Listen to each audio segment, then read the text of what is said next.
नमस्कार दोस्तों, आप सभी का स्टडी 91 के इस ऑनलाइन प्लेटफॉर्म पर मैं अमित आप सभी का हार्दिक स्वागत करता हूं। दोस्त, आज की क्लास में हम सभी पढ़ने वाले हैं वह पढ़ेंगे मॉडल पेपर पर बात करेंगे, जो आप सभी के सीटेट के पेपर की बात की जाए तो बेहद इंपॉर्टेंट है और बहुत ही महत्वपूर्ण होने वाला है। तो सभी बच्चे एक बार सेशन को शेयर करते हुए क्लास को लाइक कर देंगे। और सीटेट का आप फर्स्ट पेपर की तैयारी कर रहे हो या सीटेट के सेकंड पेपर की तैयारी कर रहे हो, दोनों बच्चों के लिए बहुत महत्वपूर्ण है, दोनों के लिए इंपॉर्टेंट है। तो हर प्रश्नों को हम ध्यानपूर्वक देखेंगे और बहुत महत्वपूर्ण सेशन होने वाला है। देखिए लिखा भी है कि अब एक ही क्लास में सब कुछ आपको सारी चीजें मिलेंगी, सारे चैप्टर का रिवीजन करने को मिलेगा। मैंने एक बार आप सभी को चैप्टर वाइज चीजें प्रोवाइड कर दी है और आप सभी ने, मुझे पूरा विश्वास है, आप सभी ने अच्छे से पढ़ा होगा और सीखा भी होगा और उसी तरीके के प्रश्न आप सभी के सामने देखने को मिलेंगे। तो पहला प्रश्न स्क्रीन पर ध्यानपूर्वक देखेंगे और बताने का प्रयास करेंगे क्या इसमें से राइट आंसर बन सकता है। निम्न में से कौन सा सिद्धांत या प्रतिपादित करता है, कौन सा ऐसा सिद्धांत है जो बताता है कि विकास जीवन पर्यंत तक चलने वाली प्रक्रिया है जिसका अंत नहीं होता है। कि भाई साहब, समरूपता का सिद्धांत या एकीकरण का सिद्धांत या अंतःक्रियात्मकता का सिद्धांत या फिर आपका निरंतरता का सिद्धांत। तो आप जानते हैं भैया कि जब पूरा जीवन पर्यंत तक चलने वाला विकास क्या है, चलने वाली प्रक्रिया है जिसका अंत नहीं होता है, ऐसा कौन मानता है? ऐसा विकास का सिद्धांत मानता भाई साहब वह निरंतरता का सिद्धांत, वह कांटी प्रिंसिपल साहब कंटिन्यूटी वाला, जो आप जानते होंगे, पढ़े होंगे विकास के सिद्धांत की बात करें तो इसीलिए आपका जो राइट आंसर बनेगा ऑप्शन संख्या डी बन जाएगा। क्या बनेगा? ऑप्शन संख्या D is the right option. ध्यानपूर्वक आपको लग भी रहा होगा। और ऐसे प्रश्न जो विकास के सिद्धांत है, डेवलपमेंट है के जो प्रिंसिपल्स हैं, वहां से क्वेश्चन पूछे जाते हैं। नेक्स्ट प्रश्न सेकंड नंबर के लिए, बच्चों के बारे में निम्नलिखित में से कौन सा कथन सामाजिक संरचनावादी परिप्रेक्ष्य में सही है? परिप्रेक्ष्य से सही है, इसका मतलब कौन सा इसमें से राइट होगा, कौन सा ऐसा मानता है जो सामाजिक संरचनावादी परिप्रेक्ष्य। बच्चों के व्यवहार की अनुभवों के वजह से छोटे वृद्धि से संबंधित परिवर्तनों के रूप में व्याख्या की जा सकती है। बी में कहा बच्चों का व्यवहार पूरी तरह से जीवन के आरंभिक अनुभवों के द्वारा सुनिश्चित किया जाता है। सी ऑप्शन में कहा है बच्चे उत्कृष्ट असभ्य प्राणी के रूप में जन्म लेते हैं और समाज द्वारा दुराचारी बना दिए जाते हैं। बच्चे क्रियाशील प्राणी हैं जो अपने सामाजिक सांस्कृतिक संदर्भों में काम व अंतःक्रिया करके ज्ञान का सृजन करते हैं। तो दोस्त, आपको क्या लगता है कि इसमें से राइट ऑप्शन बने सकता है? ध्यानपूर्वक देखेंगे और बताएंगे क्या आपको लगता है कि इसमें से राइट ऑप्शन बनना चाहिए, कि कौन सा इसमें से राइट होगा। ध्यानपूर्वक पहला ऑप्शन पर हम चर्चा करते हैं। बच्चे के व्यवहार के अनुभवों की वजह से छोटे वृद्धि और संबंधित परिवर्तनों के रूप में व्याख्या की जा सकती है। तो कौन सा इसमें बनेगा? देखिए, सी ऑप्शन में बात करते हैं कि बच्चे क्रियाशील प्राणी हैं, ठीक है, वह अपने सामाजिक सांस्कृतिक संदर्भ में काम व अंतःक्रिया करके ज्ञान का सृजन करते हैं। एकदम बात सही है, एकदम बात राइट होगी। ऑप्शन संख्या डी आपका राइट आंसर होगा। अच्छा, सी में कह रहा है कि बच्चे उत्कृष्ट असभ्य प्राणी हैं। तो असभ्य प्राणी कौन ऐसा कहा है? आज तक कोई ऐसा बोला है कि असभ्य प्राणी है, दुराचारी बना देते हैं? ऐसा कुछ नहीं। बी ऑप्शन में अगर पूरी तरीके से जीवन के आरंभिक अनुभव द्वारा सुनिश्चित किया जाता है, यह भी नहीं होगा दोस्त। तो राइट आंसर क्या बनेगा? 2 नंबर के लिए जो बनेगा ऑप्शन संख्या आपका डी ऑप्शन बन जाएगा। क्या बनेगा? ऑप्शन संख्या आपका डी ऑप्शन बनेगा। बच्चों के जो व्यवहार हैं, अनुभवों की वजह से क्या होता है, परिवर्तनों के रूप में व्याख्या की जा सकती है, ऐसा कुछ नहीं। तो सबसे सटीक ऑप्शन की बात करें, जो सामाजिक संरचनावादी परिप्रेक्ष्य मानता है, वह मानता है इसको अंतःक्रिया करके ज्ञान की सृजन की जाती है। देखिए, सामाजिक संरचनावादी ऐसा ही मानता, अंतःक्रिया करके ही सीखने की बात करता है। इसलिए जो सेकंड का बनेगा ना, वह डी ऑप्शन आपका राइट आंसर बनेगा। नेक्स्ट प्रश्न आगे चलते हैं, प्रश्न संख्या 3 को। खेलते समय बच्चों का एक समूह एक आधुनिक और लोकप्रिय फिल्म के दृश्यों का अभिनय करता है।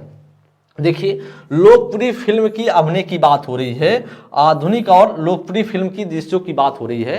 तो इसको स्थिति दर्शाती है कि समाजीकरण का एक प्रमुख संस्थान है। कौन सा? परिवार का, मीडिया का, सहपाठी का, धर्म का।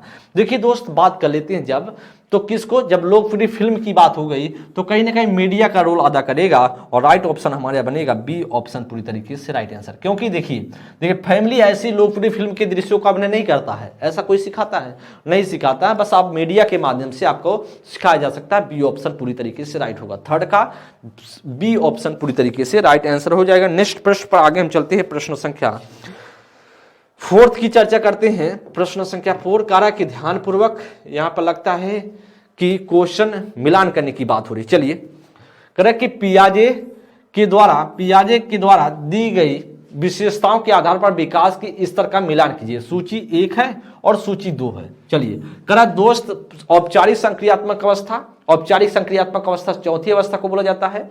जो बात करेंगे किससे मिलेगा, ठीक है, वह मिलने वाला है किससे। अच्छा, पूर्व संक्रियात्मक अवस्था की बात करेंगे, या तो आपका हो जाएगा 11 से 15 वर्ष, 11 से 15 वर्ष, या पूर्व की बात करें तो यह आपका हो जाएगा पूर्व संक्रियात्मक अवस्था की बात करेंगे 2 से 7 वर्ष।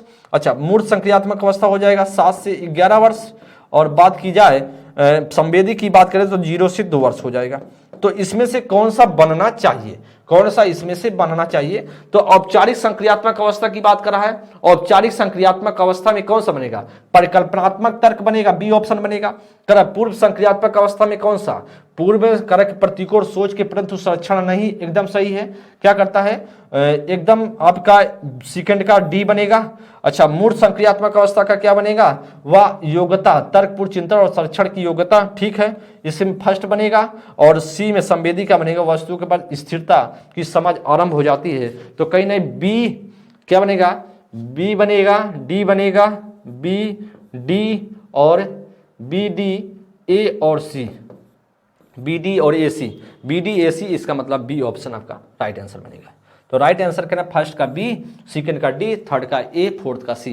तो ध्यानपूर्वक देखेंगे, और ऐसे प्रश्न आपके पेपर में एकदम पूछे जाते हैं दोस्त, एकदम ध्यानपूर्वक ऐसे प्रश्न आपके पेपर में टकरा जाते हैं, एकदम अच्छे से पूछा जाता है, और आपका बी ऑप्शन बन जाएगा। नेक्स्ट प्रश्न पर आगे हम चलते हैं, आगे ध्यान देंगे।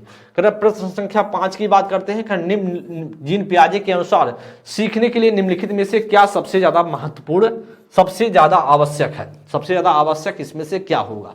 कर पुनर्बलन व सजा, कर विद्यार्थियों द्वारा सक्रिय खोजबीन, कर अवलोकन व अनुकरण, कर भाषात्मक विकास जो सामाजिक अंतःक्रिया को सुसाध्य करता है। देखिए समाज जो भावात्मक विकास जो सामाजिक अंतःक्रिया को सुसाध्य करता है, ऐसा कौन मानते हैं, वाइगोत्स्की मानते हैं। कौन से मानते हैं, वाइगोत्स्की मानते हैं। अच्छा, या तो ऑप्शन नहीं होगा क्योंकि जीन पियाजे के अनुसार पूछ रहा है, गलत हो जाएगा।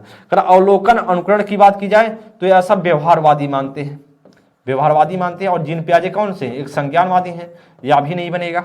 अच्छा, ए ऑप्शन में करा पुनर्बलन और सजा, तो या भी कहीं ना कहीं, या भी बात करें व्यवहारवादी ही मानते हैं, व्यवहारवादी ही मानते हैं। तो व्यवहारवादी का ऐसा मानना था, या भी नहीं बनेगा।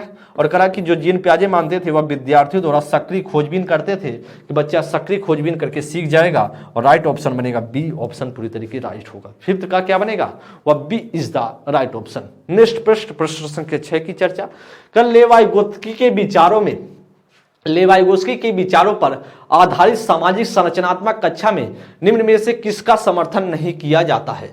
करा किसका समर्थन नहीं किया जाता है, करा कि परीक्षा के लिए अधिगम, करा रचनात्मक और विवेचनात्मक चिंतन, करा संकल्पनात्मक समझ, कर अनुभवात्मक अधिगम। तो एक्सपेरिमेंटल लर्निंग की बात की जाती है, कॉन्सेप्चुअल अंडरस्टैंडिंग की बात की जाती है, साथ ही साथ आपका रचनात्मक और विवेचनात्मक जो क्रिएटिव और एंड द क्रिटिकल जो थिंकिंग है इसकी बात की जाती है। लेकिन कौन सी नहीं होगी, कौन सा इसमें से नेगेटिव होगा, वह आपसे पूछ रहा है कौन सा इसमें से गलत होगा। तो कौन सा लेवाइगोत्स्की के अनुसार गलत होगा, करा कि नाट की बात हो रही है ना, तो परीक्षाओं के लिए ऐसी बात नहीं करते थे वाइगोत्स्की महोदय। और 6 का आपका ए ऑप्शन। देखिए क्वेश्चन कहीं ना कहीं दोस्तों ऐसे ही आपके पेपर में घुमा फिरा के क्वेश्चन पूछे जाते हैं, चाहे आप फर्स्ट पेपर की तैयारी कर रहे हो या फिर आप सेकेंड पेपर की तैयारी कर रहे हो। तो अच्छे से कॉन्सेप्ट को समझ लेना है और सीखते हुए चल देना है आगे।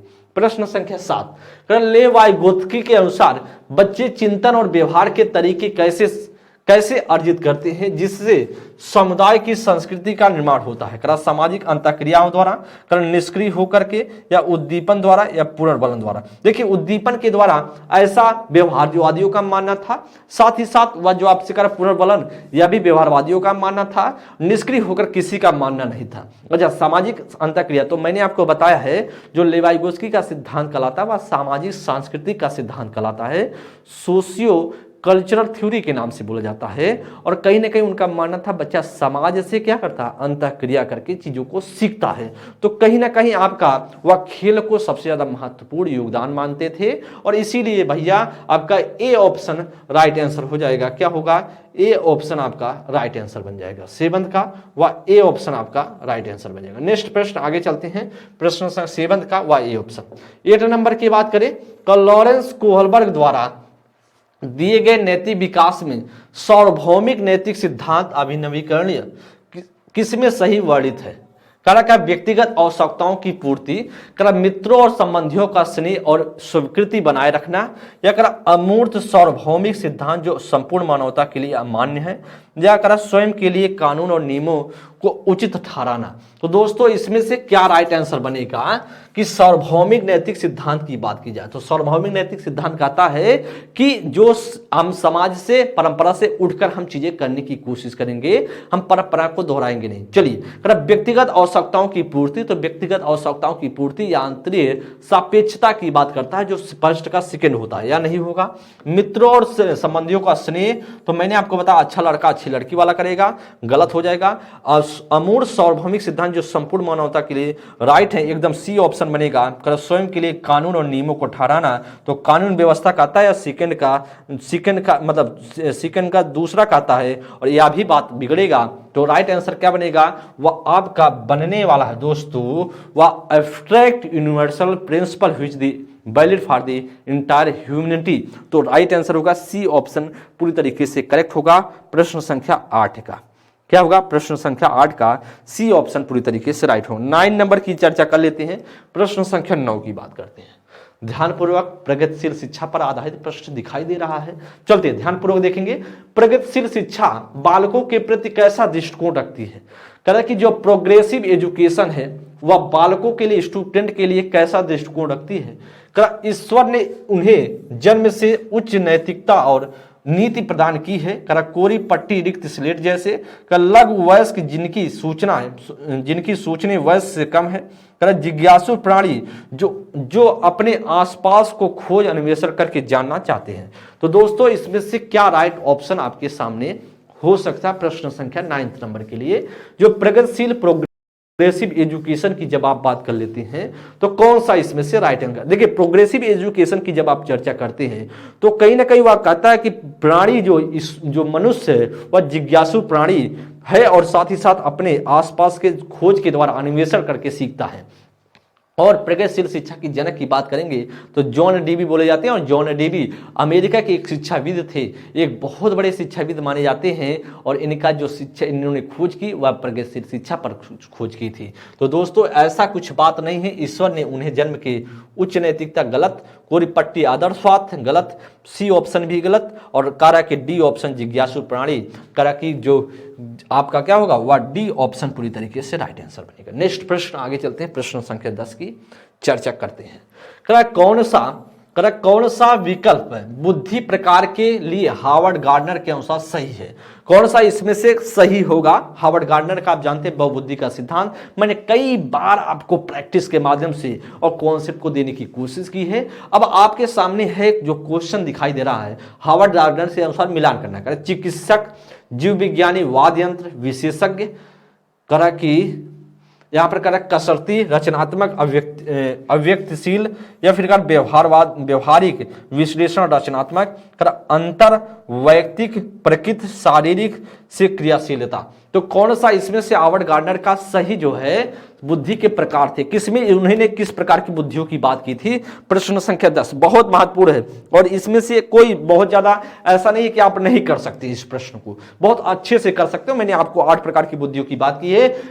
चिकित्सक की बात हार्वर्ड गार्डनर ने नहीं किया है, न जीववादियों की बात करते, ना वाद्य यंत्र की बात करते, गलत होगा। ऐसी बात वह हावर्ड गार्डनर नहीं। कसरती और रचनात्मकता की बात भी नहीं हावर्ड गार्डनर करते हैं। करा व्यवहारिक विश्लेषण रचनात्मक की बात करें, ऐसा जो आप जानते होंगे त्रितंत्र का, स्टर्नबर्ग के त्रितंत्र का सिद्धांत ऐसा करता है। अब बात करें जो आपका राइट आंसर बनेगा वह डी ऑप्शन बनेगा। क्यों?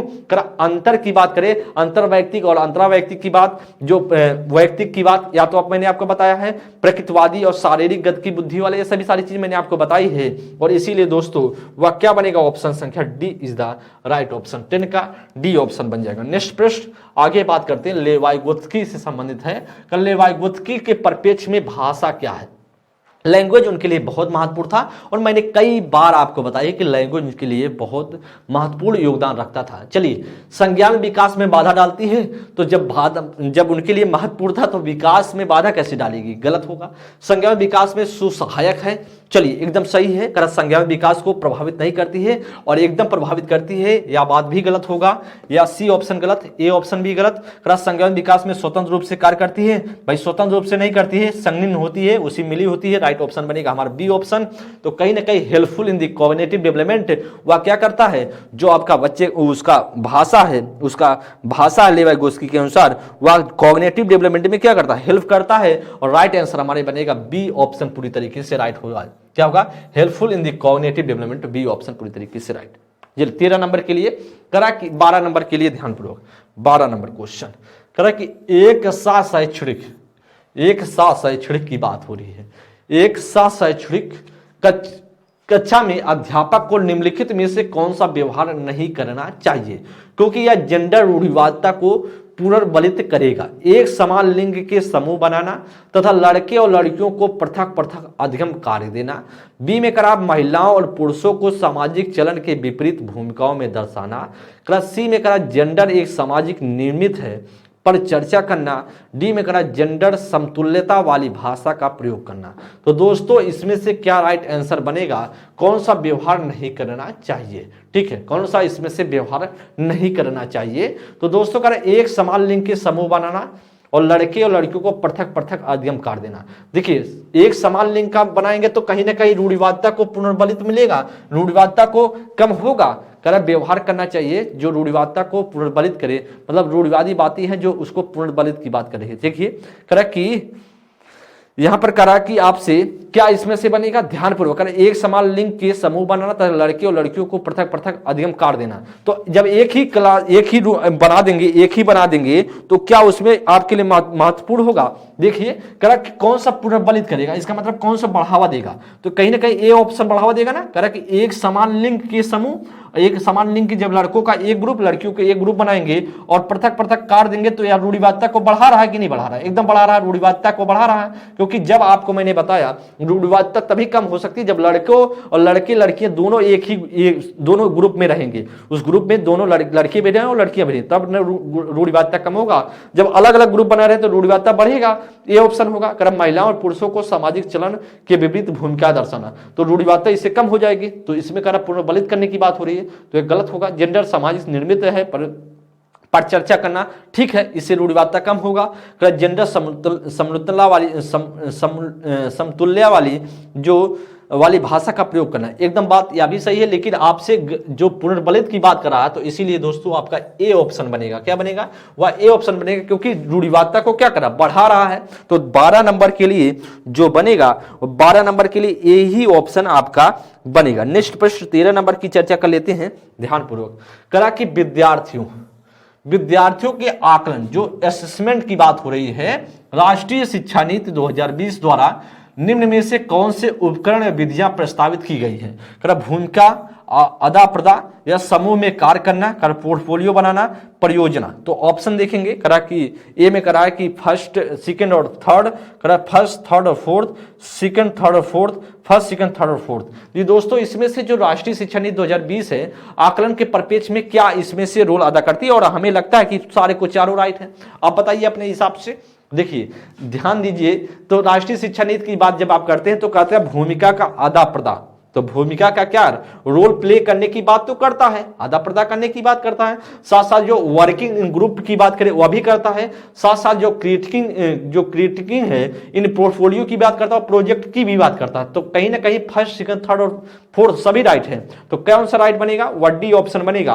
और राष्ट्रीय शिक्षा नीति आकलन के लिए सभी को जरूरत की बात करती है, मतलब सभी के आधार पर हमें आकलन करने की बात करता है, क्योंकि जी के पोर्टफोलियो बने रहेगा, रिकॉर्ड रहेगा और उसी के आधार पर हम आकलन करेंगे। ठीक, और कहीं ना कहीं परियोजना कोई प्रोजेक्ट होता है उसके आधार पर हम आपका आकलन करेंगे। कहीं कहीं समूह कार्य में जब आप देंगे तो आप कितना पिछड़ रहे हैं, कितना अगड़ रहे हैं, कितना आप सहयोग कर रहे हैं, उससे पता चल देगा। तो ये सभी कहीं ना कहीं, और भूमिका अदा करने का मतलब है कितना आप चीजों में पार्टिसिपेट कर रहे हैं, अपना रोल प्ले कर रहे हैं, इसकी बात होती है। तो आपको कोई वर्क दिया गया तो कितना आप उसमें पार्टिसिपेट, कितना आप रोल प्ले कर रहे हैं, उसकी बात होती है। और इसी सभी के आधार पर हम आकलन करते हैं। और राष्ट्रीय शिक्षा नीति ये भी ऐसी बात मानेगी। और राइट आंसर क्या होगा? ऑप्शन संख्या आपका डी बनेगा और चारों के चारों राइट है। नेक्स्ट प्रश्न, प्रश्न संख्या 14 की बात करें। विद्यार्थियों द्वारा कक्षा में मातृभाषा के इस्तेमाल के संदर्भ में कौन सा कथन सही है? मतलब मातृभाषा जो मदर टंग्स है उसकी बात हो रही है कि किसके, उसके लिए कौन सा कथन सही होगा? स्कूल को सारी कक्षाओं में केवल एक मानक भाषा का इस्तेमाल निर्धारित करना चाहिए। बी में करा स्कूल को सभी विद्यार्थियों की भाषा का सम्मान करने की संस्कृति अपनानी चाहिए। करा स्कूल को सभी स्तर पर अंग्रेजी को निर्देशन की भाषा निर्धारित करना चाहिए। करा विद्यार्थियों को अपनी मातृभाषा में अभिव्यक्ति से हतोत्साहित करने के लिए स्कूल को जुर्माना करना चाहिए। तो क्या इसमें से प्रश्न संख्या 14 के लिए आपको लगता है कि राइट आंसर बनना चाहिए? प्रश्न संख्या 14 के लिए जी एकदम बताएंगे क्या बनेगा।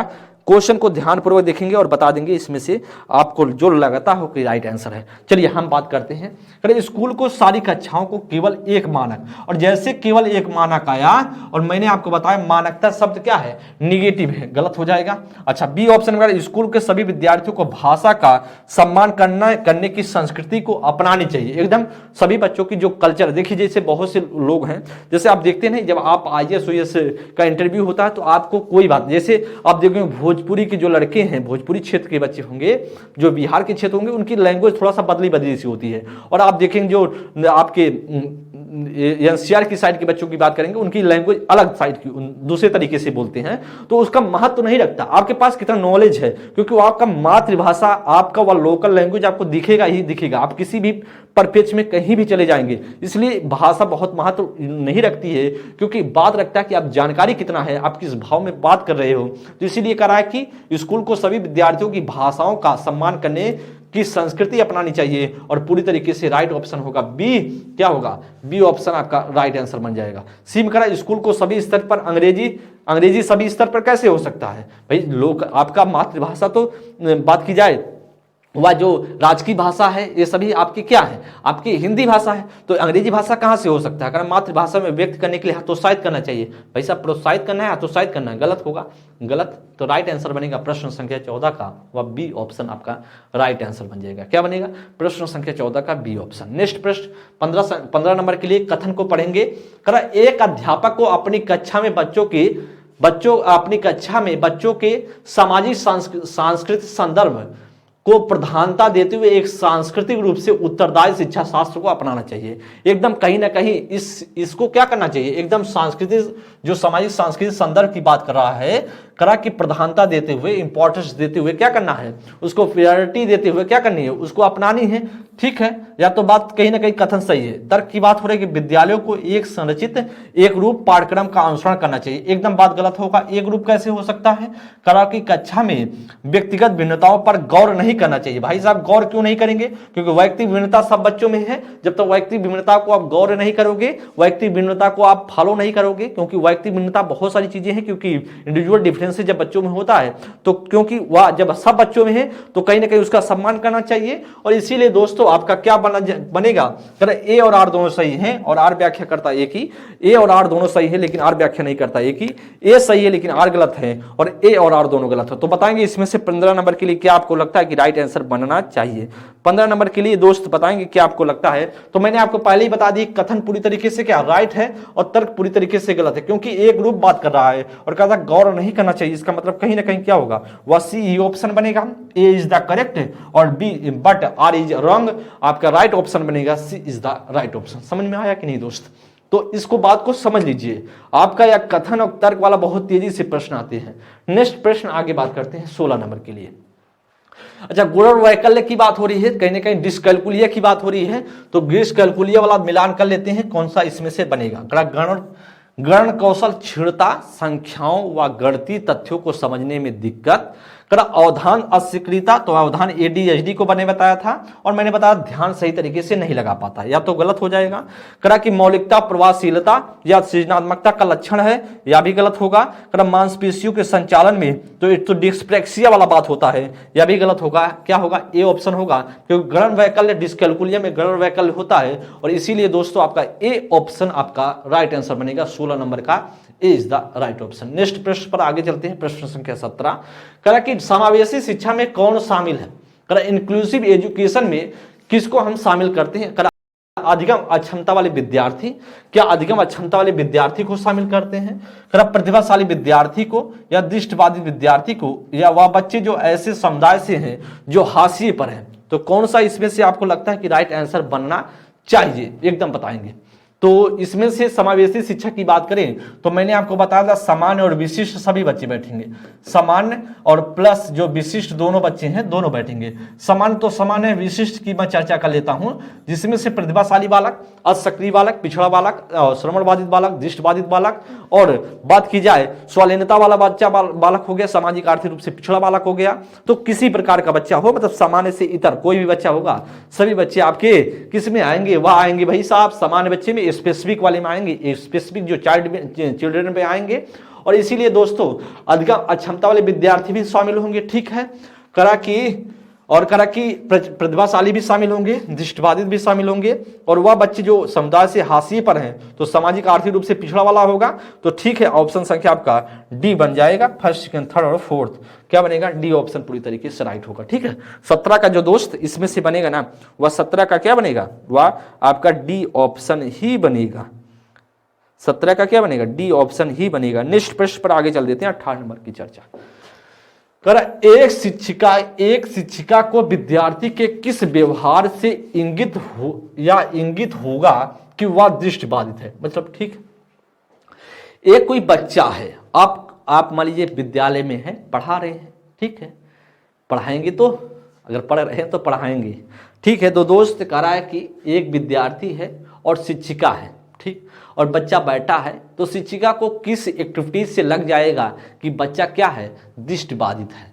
तो इसके लिए ऑप्शन पर हम बात गौर कर लेते हैं। ऑप्शन क्या कर रहा है, क्या श्यामपट्ट को बहुत दूर से पढ़ने को चुनना, सूक्ष्म जानकारी वाले भौतिक नक्शों को पढ़ना, बारीक मुद्रा वाले कार्यपत्रों को तुरंत पूरा करना, पढ़ने में चुनौती महसूस करना और पढ़ते समय आंखें मिचलाना। तो दोस्तों जब उसे दिखाई नहीं देता है तो वह क्या करेगा, क्या ए ऑप्शन करेगा, बहुत दूर से पढ़ने की चुनना। भाई साहब जब हमें दिखाई नहीं देगा तो हम आंख को ऐसे ले जाकर देखेंगे कि हम बहुत दूर लेके जाएंगे, ऐसा देखेंगे कि पास ले जा करके, तो बात तो गलत हो जाएगा। अच्छा, करा कि सूक्ष्म जानकारी वाले भौतिक, भाई जब उसे दिखाई नहीं देता तो सूक्ष्म जानकारी वाला कैसे पढ़ेगा, तो गलत हो जाएगा।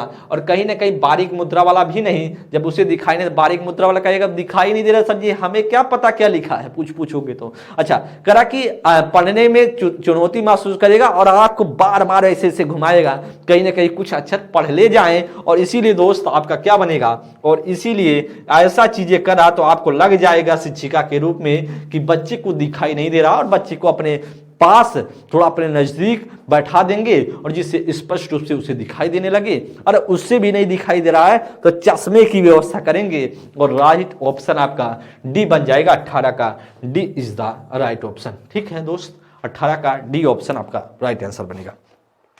अच्छा, नेक्स्ट प्रश्न पर हम चर्चा करेंगे। आगे बात करते हैं 19 नंबर के लिए। मेधावी अधिगमकर्ताओं की जरूरतों को पूरा करने के लिए अध्यापकों को क्या करना चाहिए? कार्यों को समझने के लिए निश्चित निर्देशन और विस्तृत दिशा निर्देशक देना, निर्धारित पाठचर्या का सख्ती से अनुसरण करना, मानकीकृत आकलन युक्तियों का इस्तेमाल, या मध्यम से उच्चतर श्रेणी की चिंतन वाले कार्यकलाप देना। तो कौन सा इसमें से राइट आंसर होगा? What does a teacher do to meet the needed of the gifted learners. तो दोस्तों कार्यों को समझने के लिए निश्चित निर्देशन और दिशा निर्देशन देना, कौन सा आपको लगता है इसमें से आपको होना चाहिए? बेहतरीन प्रश्न है। मेधावी अधिगमकर्ता की बात कर रहा है, जो मेधावी बच्चे हैं, जो गिफ्टेड जो लर्नर हैं, एकदम 19 नंबर के लिए बता देंगे कि आपको लगता है कि हो जाएगा। कार्यों को समझने के लिए निश्चित निर्देशन और दिशा निर्देश देना। अच्छा, दिशा निर्देश देंगे क्या? आप ऑर्डर पास करेंगे? नहीं होगा। कह कि निर्धारित पाठचर्या का सख्ती से अनुसरण करेंगे। भाई साहब कैसे आदर्श, आप बाल केंद्रित शिक्षा है कि शिक्षक केंद्रित शिक्षा है? तो बाल केंद्रित शिक्षा है, तो इसलिए ए नहीं बनेगा ना बी बनेगा। मानकीकृत आकलन वैसे अपने आप में गलत है। अच्छा, कह मध्यम से उच्चतर श्रेणी के चिंतन वाले कार्यकलाप देंगे, जिससे बच्चा लो लेवल, मीडियम लेवल से अपर लेवल तक जो थिंकिंग पावर क्या कर पाए, वह क्या कर पाए, आपके जो मिडिल और हायर ऑर्डर थिंकिंग है उसका क्या कर पाए, उसको प्रोवाइड करेंगे एक्टिविटीज करने के लिए। और इसीलिए दोस्तों आपका डी ऑप्शन पूरी तरीके से राइट हो जाएगा, 19 का डी ऑप्शन। 20 नंबर के लिए करा कि निम्न में से समावेशी शिक्षा में किसका प्रयोग करना चाहिए? निम्नलिखित में से समावेशी शिक्षा में किसका प्रयोग करना चाहिए? तो समावेशी शिक्षा में कक्षा में नैदानिक नामीकरण का, यथोचित समायोजन का, बच्चों का पृथकीकरण का, प्रतिस्पर्धात्मक कक्षा लोकाचार का। तो दोस्तों कौन सा इसमें से आपका राइट आंसर बनेगा 20 नंबर के लिए? एकदम बताएंगे क्या बनेगा। तो दोस्तों प्रतिस्पर्धात्मक की बात करें, कंपटीशन वाला अपने आप में गलत। पृथकीकरण की बात जब कर देंगे तो समावेशी का मतलब ही नहीं रह जाएगा, तो करा कि गलत हो जाएगा। और नैदानिक नामीकरण और नामीकरण की बात कर दिए तो नाम को लेना ही नहीं है, सबको साथ बैठाना है और किसी को नाम से नहीं पुकारना है। यथोचित समायोजन, और उसी के हिसाब से हम क्या कर देंगे, जब बच्चों को जिस हिसाब से चाहता है बच्चा, जैसे श्रवण बाधित है तो उसको आगे प्रेफरेंस देते हुए बैठाएंगे, दिखाई नहीं दे रहा है तो उसको आगे बैठा देंगे। इस तरीके से उसी के हिसाब से यथोचित समायोजन की बात जब करेंगे तो कहीं ना कहीं जो आपका राइट आंसर बनेगा बी ऑप्शन आपका करेक्ट आंसर, 20 का बी ऑप्शन। 21 नंबर के लिए निम्न में से कौन से कारक अधिगम को प्रभावित करते हैं? कौन सा कारक अधिगम को प्रभावित करता है? अधिगमकर्ता की अभिवृद्धि, अधिगमकर्ता की आयु, अध्यापक की शिक्षा शास्त्र तकनीक, अधिगमकर्ताओं का सामाजिक सांस्कृतिक संदर्भ। ए में करा फर्स्ट और थर्ड, बी में करा सेकंड थर्ड और फोर्थ, सी में करा फर्स्ट सेकंड और थर्ड, डी में करा फर्स्ट सेकंड थर्ड और फोर्थ। ध्यान पूर्वक और बता देंगे कि इसमें से क्या राइट आंसर बनना चाहिए। प्रश्न संख्या कितना है? 21 नंबर है एकदम। तो जानते हैं दोस्तों, जो बात की जाए जो एटीट्यूड है लर्नर का, वह भी बहुत महत्वपूर्ण योगदान रखता है। ठीक है, आवृत्ति उसके लिए एटीट्यूड बहुत ज्यादा महत्वपूर्ण रखता है। और एज भी क्या लगता है, देखिए जो अधिगम को प्रभावित करने वाले कारक हैं, जो अधिगम को, देखिए कभी कभी आपसे पूछा जाता है अधिगम को प्रभावित करने वाले निजी कारक और बाह्य कारक, तो दोनों इसमें बात की गई है जो लर्निंग को। तो कहीं ना कहीं आपका एटीट्यूड आपका बहुत महत्वपूर्ण रखता है, आपकी आवृत्ति बहुत महत्वपूर्ण रखता है कि आप कैसे सीखते हो। आपका एज भी महत्वपूर्ण रखता है। आप देखते होंगे, कहते होंगे कि आप कम एज का बच्चा है तो ज्यादा तेज सीखता है, और ज्यादा एज हो जाती है तो मन ही नहीं लगता, यार पढ़ने का मन ही नहीं करता। आप देखे होंगे कैसा, आप कहते हुए सुने होंगे, आप खुद कहते होंगे पढ़ने में मन नहीं लगता है। तो कहीं ना कहीं एज बहुत ज्यादा डिपेंड करता है। अगर कोई 27, 28, 29, 30 साल का आदमी है, कोई 22 साल का लड़का है, उसका ज्यादा मन लगेगा, 28, 29 वाले का नहीं लगेगा। तो दोस्तों या तो बात बिगड़ेगी। अधिगमकर्ताओं की आयु की बात करें, बहुत बात तो गलत है। अध्यापन की शिक्षा शास्त्रीय तकनीक, भाई जो अध्यापक है जो किस हिसाब से पढ़ा रहा है, किस हिसाब से एग्जाम्पल दे रहा है, किस आपको इंटरेस्ट के साथ पढ़ा रहा है, यह भी बहुत महत्वपूर्ण है, यह भी प्रभावित करता है। और कहीं ना कहीं जो आपका सामाजिक जो सोशियो कल्चर एनवायरनमेंट है वह भी बहुत महत्वपूर्ण रखता है। और इसीलिए दोस्त फर्स्ट, सेकंड और थर्ड और फोर्थ सभी राइट हैं। जब सभी राइट है तो इसका मतलब है आपका डी ऑप्शन बनेगा। क्या बनेगा? डी ऑप्शन आपका बनेगा। नेक्स्ट प्रश्न 22 नंबर की चर्चा करा कि अर्थपूर्ण अध्ययन के लिए, जो अर्थपूर्ण अध्ययन के लिए क्या होगा, करा फॉर मीनिंगफुल लर्निंग की बात की जाए। या देखिए आप सभी का जो पेपर है ये जूनियर लेवल का पेपर है, एकदम ऐसे जूनियर लेवल का पेपर पूछा जाता है।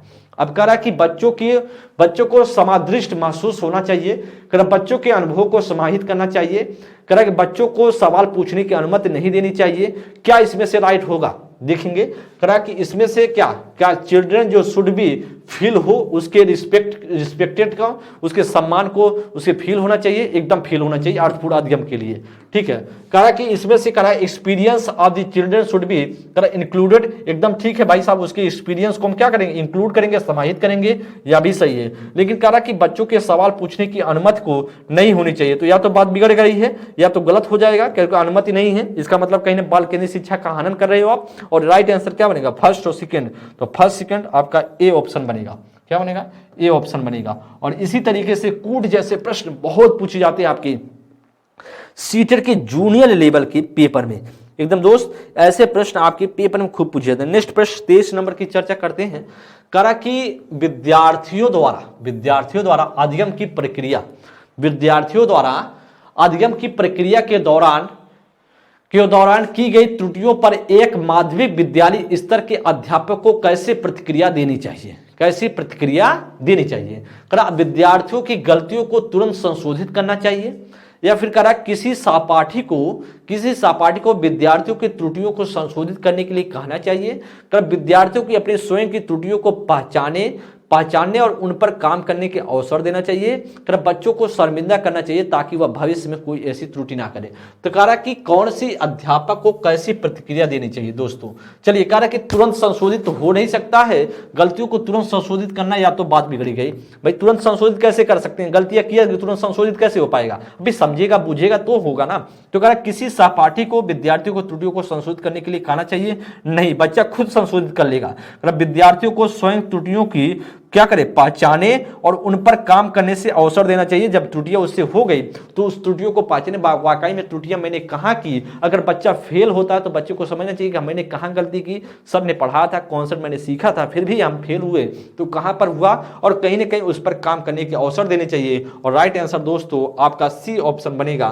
क्या बनेगा, सी ऑप्शन। डी में करा शर्मिंदा कर देना चाहिए, भाई साहब वह फेल हो गए बेचारा और तुम आप शर्मिंदा करने पर लगे हो, फिर तो बात बिगड़ेगी। और इसीलिए आपका 23 का जो बनेगा वह सी ही ऑप्शन बनेगा, डी ऑप्शन नहीं बनेगा।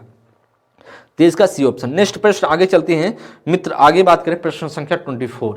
करा कि एक विद्यार्थी जो अपने गणित में होशियार समझती है, एक विद्यार्थी गणित में खूब होशियार समझती है, ठीक है, होशियार होगी तभी तो होशियार समझ रही है। कह परीक्षा में कम अंकों के लिए अपने परिश्रम ना करने के जिम्मेदार मानती है। भाई कहती है कि भाई अपने को गणित में होशियार समझती है और कहती है परीक्षा में कम अंकों के लिए अपने परिश्रम ना करने की जिम्मेदार मानती है। उसका उत्तर क्या दर्शाता है, कारण नियंत्रण और आंतरिक केंद्र, कारण अधिगम असहायता, कारण नियंत्रण के बाह्य कारक, कारण उसका अपनी योग्यता से में अविश्वास। तो कौन सा इसमें से राइट ऑप्शन बनेगा, क्वेश्चन को पढ़ेंगे और ऐसे भी आप भी ऐसी चीजें घटना आपके साथ घट जाती हैं, ऐसी घटना भी आपके साथ घट जाती है। तो कह रहा कि जो विद्यार्थी अपने आप को गणित में होशियार समझती है, ठीक है, होशियार समझ रही है और कह रही है कि खुद अपने आप को क्या मान रही है, जो परीक्षा में कम अंक आया है वह अपने परिश्रम को क्या जिम्मेदार मानती है। कहीं ना कहीं वह नियंत्रण पर केंद्रीकरण आंतरिक केंद्रित है, क्या है, नियंत्रण का आंतरिक केंद्रित है। और आपका जो राइट बनेगा वह ए ही ऑप्शन बनेगा। क्या बनेगा, वह ए ही ऑप्शन बनेगा। जो इंटरनल सेंट्रल ऑफ कंट्रोल, खुद क्या करे, आंतरिक जो केंद्र की बात करे वह खुद कंट्रोल की बात करे, क्योंकि वह खुद जिम्मेदार मान रही कि भाई साहब मैंने परिश्रम जो है अब नहीं किया सही से और इसीलिए से फेल हो गई है, कम अंक पाए हैं और होशियार तो है, और इसीलिए दोस्तों आपका ए ऑप्शन बनेगा। नेक्स्ट प्रश्न 25 नंबर के लिए, क्या अध्यापन अधिगम प्रक्रिया कार्य की जो टीचिंग लर्निंग प्रोसेस है, तो अध्यापन अधिगम प्रक्रिया है में भय की कोई भूमिका होती है, सही विकल्प चुनिए। कह रहा है हाँ, भय एक उम्दा प्रेरक है। भाई साहब भय एक उम्दा प्रेरक है, भाई हम मानते हैं क्या, हाँ होना चाहिए, और भय एक उम्दा प्रेरक है। और अध्यापन को उसका बारंबार प्रयोग करना चाहिए अध्यापक को। कारण नहीं, भय की वजह से अधिगम से संबंध विच्छेद हो जाता है और विद्यार्थी भयपूर्ण परिस्थिति में बहुत कम जोखिम लेते हैं। कारण हाँ, अपने सिर्फ भय एक संवेग है और इसलिए संज्ञान से संबंधित नहीं है। नहीं, भय एक संवेग है और इसे संज्ञान से संबंधित है। तो दोस्तों इसमें से बताएंगे प्रश्न संख्या 25 के लिए, और आपके लिए बहुत महत्वपूर्ण है, एकदम बता देंगे क्या इसमें से कम आपका राइट होगा। देखिए दोस्तों, भय अपने आप में बहुत नेगेटिव है और गलत है, नहीं होना चाहिए। और करा कि यहाँ पर करा भूमिका होती है, तो भय हाँ भूमिका होती है, अहम भूमिका होती है, नहीं भूमिका होती है और नहीं होगा। हाँ वाला अपने आप से तुरंत काट दीजिए, जितने हाँ हैं सब कर लो। तो ए और सी अपने आप से हट गया। अच्छा, बी में करा नहीं, भय की वजह से अधिगम से संबंध विच्छेद हो जाता है। ठीक है, अगर भय आपके अंदर रहेगा तो अधिगम आप सही तरीके से नहीं करोगे, आप उसका संबंध से विच्छेद हो जाता है। और साथ ही साथ क्या होता है, विद्यार्थी जो भयपूर्ण परिस्थितियों में बहुत कम जोखिम लेने लगते हैं। जब भय होगा ना तो बच्चा जो सीखना भी चाहेगा वो सोचेगा नहीं सीखे यार, कहीं फेल हो जाएंगे तो, अगर बेइज्जती हो जाएगी तो कहीं ना कहीं अगर भय में रहेगा तो बच्चा क्या वह रिस्क नहीं लेगा, और रिस्क जब लेते हैं तभी आप आगे बढ़ते हैं, अदरवाइज आगे नहीं बढ़ सकते हैं। और इसीलिए दोस्तों आपका बी ऑप्शन बनेगा। क्या बनेगा? बी ऑप्शन बनेगा। तो नो होगा तो आपका नहीं वाला एकदम सही होगा। तो भय की कोई भूमिका नहीं है अधिगम में, अधिगम शिक्षण अधिगम प्रक्रिया में भय की कोई भूमिका नहीं है, भय नहीं होना चाहिए, एकदम सही है। नेक्स्ट प्रश्न आगे 26 नंबर के लिए, अधिसंज्ञानात्मक ज्ञान जो मेटा कॉग्निटिव जो नॉलेज है करा कि बच्चों को अपने चिंतन को स्वनियंत्रित करने में मदद करेगा। तो करा सेल्फ रेगुलेटेड देयर थिंकिंग, तो सही विकल्प को चुन लेते हैं। करा कि सही विकल्प को चुन ले। यहां पर हमको लगता है यहां पर सेंटेंस एक नहीं लिखा गया है, एक सेंटेंस लिखा ही नहीं गया है। तो इसका मतलब कहीं ना कहीं या तो बात बिगड़ गई, एकदम क्वेश्चन लिखा ही नहीं गया। 26 नंबर क्वेश्चन लिखा ही नहीं गया, तो कहां से हम सही करेंगे, कहां से हम सही करेंगे? यहां पर क्वेश्चन लिखा ही नहीं गया है, ये तो सिर्फ तर्क लिखा गया है। क्या लिखा गया है? तर्क लिखा गया है, कथन लिखा ही नहीं गया है, कथन लिखा ही नहीं गया है। तो फिर यह क्वेश्चन अपने आप में गलत है और क्वेश्चन को गलत कर देंगे। एकदम क्वेश्चन ही गलत है क्योंकि कथन लिखा ही नहीं गया है और तर्क लिख दिया गया है, तो इसका मतलब कहीं ना कहीं क्वेश्चन गलत। नेक्स्ट क्वेश्चन पर चलते हैं, आगे बात करें। 27 नंबर की चर्चा, क्या इनमें से कौन सी विधि अर्थपूर्ण अधिगम के लिए सबसे कम प्रभावी है? कर रट कर याद करना, कर निष्क्रिय श्रवण, कर संयोजन के माध्यम से समझना, या कर ड्रिल और बार बार अभ्यास। तो कौन सी विधि अधिगम अधिगम अर्थपूर्ण अधिगम के लिए सबसे ज्यादा प्रभावी होगा? तो मीनिंगफुल जो लर्निंग की बात हो रही है, सबसे प्रभावशाली कौन होगा? तो रट कर याद करना, तो रट कर याद करना अपने आप में गलत है, यह तो प्रभावी नहीं है। निष्क्रिय श्रवण यह भी गलत है। करा संयोजन के माध्यम से सीखना एकदम भाई साहब सही है। तो किसके माध्यम से? तो आपका संयोजन के माध्यम से, और राइट ऑप्शन बनेगा आपका सी ऑप्शन, ड्रिल और अभ्यास बार बार गलत होगा। तो राइट आंसर 27 का वह सी ऑप्शन बनेगा। क्या बनेगा? तो कॉम्बिनेशन जो बात करें, अंडरस्टैंडिंग थॉट कॉम्बिनेशन की बात की जाती है, और कॉम्बिनेशन आपका सही हो जाएगा। ऑप्शन संख्या 27 का सी ऑप्शन। नेक्स्ट प्रश्न आगे चलते हैं, आगे बात किया जाए। 28 नंबर ध्यान पूर्वक, ये सभी क्वेश्चन एकदम जूनियर लेवल के लिए है। जूनियर लेवल में ऐसे कूट की चीजें पूछी जाती हैं। विद्यार्थी अक्सर क्या करता है, प्राकृतिक घटनाओं के बारे में असहजता सिद्धांत रच लेते हैं। एक अध्यापिका को क्या करना चाहिए? ठीक है, विद्यार्थियों को ऐसा करने के लिए निरुत्साहित करना चाहिए। विद्यार्थियों को ऐसी अवधारणा को रचना करने के लिए दंडित करना चाहिए जो उनकी पाठ्यक्रम में समाहित नहीं है। विद्यार्थियों को ऐसे पूर्व अवधारणाएं साझा करने के लिए प्रोत्साहित करना चाहिए और अध्यापन अधिगम शिक्षा शास्त्र को उसके अनुरूप बनाना चाहिए। इन सिद्धांतों को अनदेखा कर देना चाहिए और संपत्तियों को प्रत्यक्ष निर्देशन द्वारा पढ़ाना चाहिए। देखिए क्वेश्चन बहुत महत्वपूर्ण और क्वेश्चन बहुत टफ नहीं है, आपको एकदम नॉर्मल है। बस कॉन्सेप्ट सीखे होंगे ना तो इसको ज्यादा देर नहीं लगेगा, बस क्वेश्चन को देखने में ही लंबा लग रहा है और कुछ है नहीं इस प्रश्न में, एकदम कुछ है ही नहीं। बस आपको सिर्फ क्या लग रहा है, इसमें लंबा क्वेश्चन लग रहा है। क्यों? क्यों करा? निरुत्साहित करना करा। यहां पर देखिए विद्यार्थी अक्सर जो प्राकृतिक घटनाओं के बारे में कह रहा है कि जो सहज सिद्धांत रख लेते हैं, करा कि इसको निरुत्साहित करना चाहिए। भैया प्रोत्साहित करना चाहिए, निरुत्साहित नहीं करना चाहिए, गलत होगा। करा ऐसी अवधारणा को रचना करनी है जो दंडित करना चाहिए, नहीं, दंडित वाला अपने आप में गलत होगा। करा कि पूर्ण अवधारणा साझा करने के लिए प्रोत्साहित करना चाहिए और कहीं ना कहीं ऐसे अनुरूप क्या नहीं बनाना चाहिए जो शिक्षण अधिगम शिक्षा शास्त्र है। तो राइट आंसर क्या बनेगा? सी ऑप्शन बनेगा। डी में क्या करा? अनदेखा करना, या भी निगेटिव है तो अनदेखा करेंगे तो मामला बिगड़ेगा ना।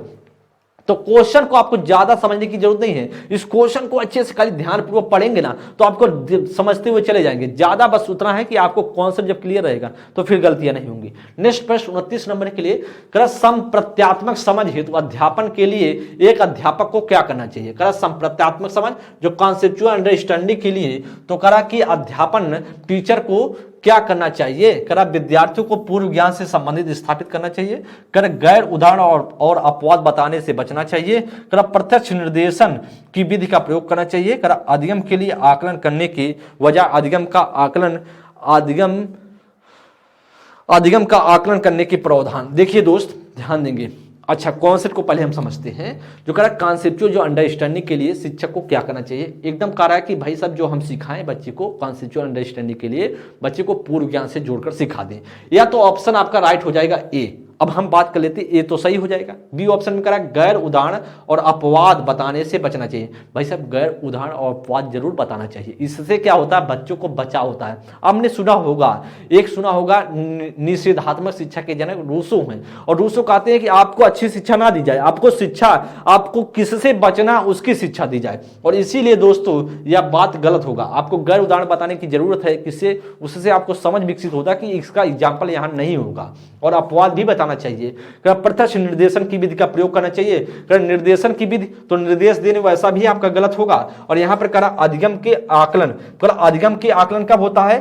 पूर्व में होता है, और अधिगम का आकलन बाद में होता है। तो करा कि भाई साहब अधिगम का आकलन पर जोर देना चाहिए, अधिगम के लिए आकलन पर जोर नहीं देना चाहिए। मतलब पहले आप बच्चे की रुचि, बच्चे के इंटरेस्ट को ना समझते हुए आपको पढ़ा देना है, बाद में हम आकलन करना है कि बच्चे को पढ़ा दे फिर चेक करें। तो पहले हम उसके पूर्व रुचि, उसके पूर्व ज्ञान को चेक कर लेंगे, उसके हिसाब से पढ़ेंगे तो बच्चे की ज्यादा बेनिफिशियल होगा, बच्चे को ज्यादा इफेक्ट डालेगा और ज्यादा महत्वपूर्ण होगा। इसीलिए दोस्तों करा कि उल्टा लिख दिया गया है, और इसलिए दोस्त आपका डी ऑप्शन भी नहीं होगा। वह 29 का क्या बनेगा? 29 नंबर के लिए A option he right answer होगा। आज का अंतिम प्रश्न, इससे ध्यानपूर्वक देखेंगे और करा ध्यानपूर्वक एकदम प्रश्न को कर, निम्नलिखित में से कौन सी एक प्रभावशाली सामाजिक संरचनावादी कक्षा की विशेषता या गुण है?